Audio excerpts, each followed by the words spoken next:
Hello दोस्तों, आज हम लोग यूपी बोर्ड क्लास 10 का मैथ पढ़ेंगे, जिसमें आज हम वास्तविक संख्याओं पर अध्ययन करेंगे।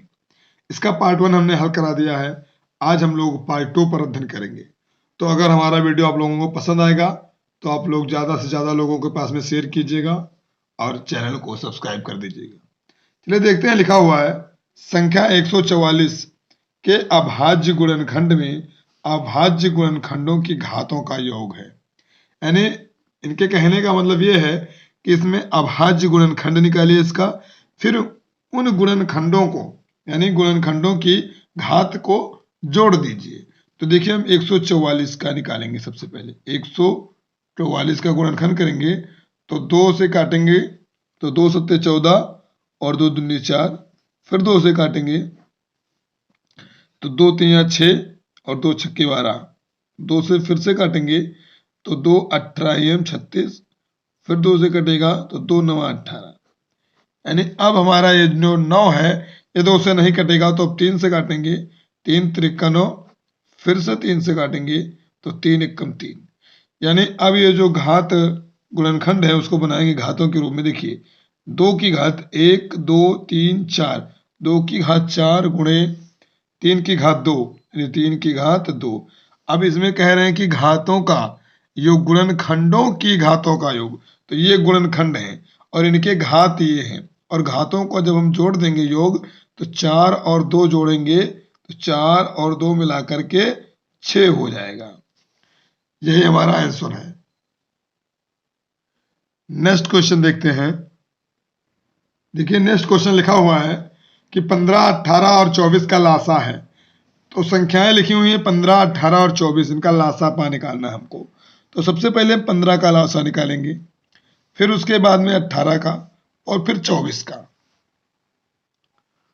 तो देखिए हम 15 को लिखेंगे 3 गुणे 5 लिखेंगे 15 को, और 18 को हम 2 गुणे 3 कर सकते हैं। 2 3 6 त्रिक 18, और 24 को हम लिखेंगे 2 गुणे 2 यानी 2 दूनी 4, 4 दूनी 8 और 8 त्रिक 24। अब ये हो जाएगा आपका लासा निकालना आपको। तो लासा एलसीएम बराबर जो बड़ी घात है यहाँ यहाँ और यहाँ तीनों जगह में हम सबसे पहले 2 की देखेंगे घात। तो 2 की घात सबसे बड़ी यहाँ पर है 1 2 3, यहाँ पर 2 है और यहाँ पर केवल 1 2 है और यहाँ पर कुछ नहीं। तो 2 की घात 3 गुणे 3 की घात देखते हैं 1 और 2, यानी 3 की घात 2 हुआ और गुणे 5।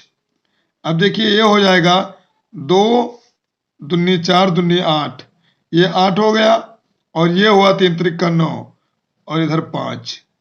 देखिए ये हो जाएगा 8 पंचे 40 और 40 नवैया 360। ये आपका लासा हो गया, और आपको केवल लासा ही निकालना था।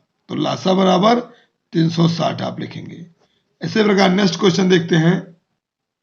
देखिए नेक्स्ट क्वेश्चन लिखा हुआ है कि एक संख्या को जब 73 से भाग दिया जाता है तो भागफल 34 तथा शेषफल 23 प्राप्त होता है। संख्या ज्ञात कीजिए। ये कह रहे हैं कि कोई संख्या है, संख्या में नहीं पता है, तो उस संख्या को जब हम 73 से भाग देंगे, मान लो देखिए ये 73 से जब हम किसी संख्या को भाग दे रहे हैं, तो जब भाग दे रहे हैं तो भागफल जो है 34 प्राप्त होगा, और शेषफल जो हमारा है वो कितना आएगा 23 आएगा।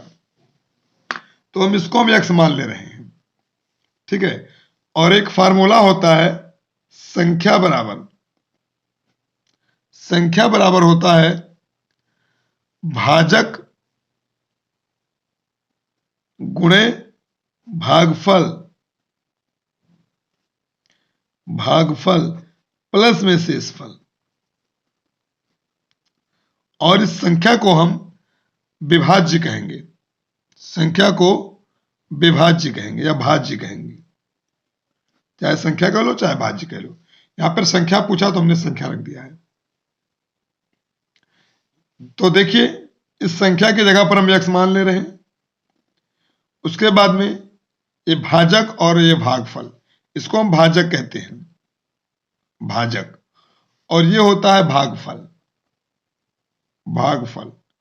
और ये जो नीचे बचता है इसको हम कहते हैं शेषफल। तो देखिए संख्या बराबर भाजक गुणे भागफल, यानी 73 गुणे 34 और प्लस में शेषफल जो है 23, यानी 73 और 34 का पहले हम गुणा करेंगे, उसके बाद में उसमें 23 जोड़ देंगे। तो देखिए 73 और 34 का गुणा करेंगे तो ये हमें प्राप्त होगा 3 चौके 12 के 2 हासिल 1, मतलब 4 ते 12 के 2 हासिल 1, 4 सत्ते 28 और 1 29, ये हो गया। 3 त्रिका 9 और 3 सत्ते 21, इसको जोड़ देंगे तो ये हो जाएगा 2 और 9 9 18, 3 1 4 2, यानी 2482, 2482 प्लस में 23 जोड़ देंगे तो ये हो जाएगा आपका 2505, ये आपका आंसर हो जाएगा। इसी प्रकार नेक्स्ट क्वेश्चन देखते हैं। देखिए अगला क्वेश्चन लिखा हुआ है कि दिया है HCF 252 कामा 594 का 18 है, यानी ये दो संख्याएं हैं 252 और 594, इन दोनों का HCF जो है 18 है। तो ज्ञात कीजिए कि इनकी LCM कितना होगा। तो देखिए HCF हमें पता है और इससे पहले के पार्ट में हमने आपको बताया था कि LCM और HCF निकालने का फार्मूला जो है, तो LCM बराबर क्या होता है, दोनों संख्याओं का गुणनफल। दोनों संख्याओं को इसको ये और इसको B मान लेंगे तो A गुणे B बटा HCF। तो देखिए दोनों संख्याओं लिखेंगे 252 गुणे 594 और बटे में 18।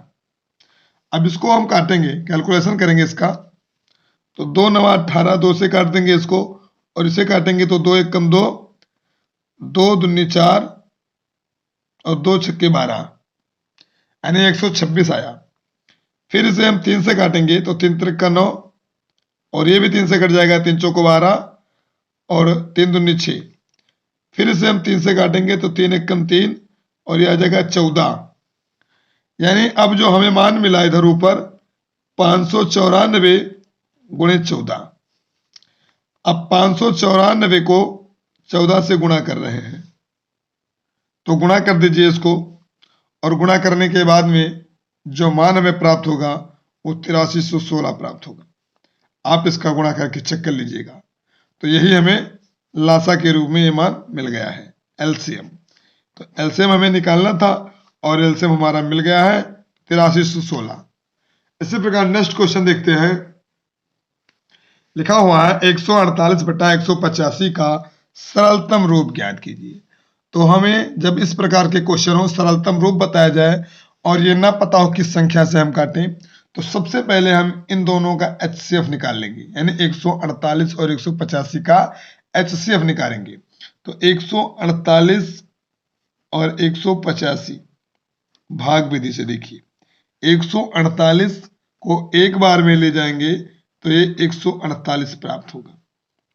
उसके बाद यहाँ 5 में से 8 जाएगा नहीं, यहां से 1 लिया उधार, हो गया 15, 15 में 8 जाएगा तो 7 बचेगा और यहाँ पर 7 है क्योंकि 8 था, 1 चला गया, 7 बचा, 7 में 4 जाएगा तो 3 बचेगा, यानी 37 बचेगा यहाँ पर, 148 यहाँ हो जाएगा। अब हम 37 से भाग देंगे तो 37 को 4 बार में अगर ले जा रहे हैं तो 7 चौको देखिए 4 सत्ते 28 के 8 हासिल 2 और 4 ते 12 2 14, यानी 37 चौको 148 से हो जाएगा। अब जब इसको घटाएंगे तो ये हमें मान कट जाएगा, 0 मिलेगा। तो यानी जिस संख्या से कट गया है टोटल, यही हमारा HCF होता है। तो इन दोनों संख्याओं का HCF जो आया है, उसी HCF से इसको और इसको यानी 148 और 185 दोनों को हम 37 से काट देंगे। तो जब इसे 37 से काटेंगे तो 37 चौको 148 अभी हमें प्राप्त हो गया है, और 37 पंचे जब काटेंगे तो ये 185 प्राप्त होगा। तो जो सरलतम रूप इसका है वो आ जाएगा 4/5, और हमें सरलतम रूप ही ज्ञात करना था। इन्हीं प्रश्नों के साथ में ये वीडियो खत्म होता है। अगला पार्ट हम लेकर के आएंगे अगले वीडियो में। तब तक के लिए धन्यवाद।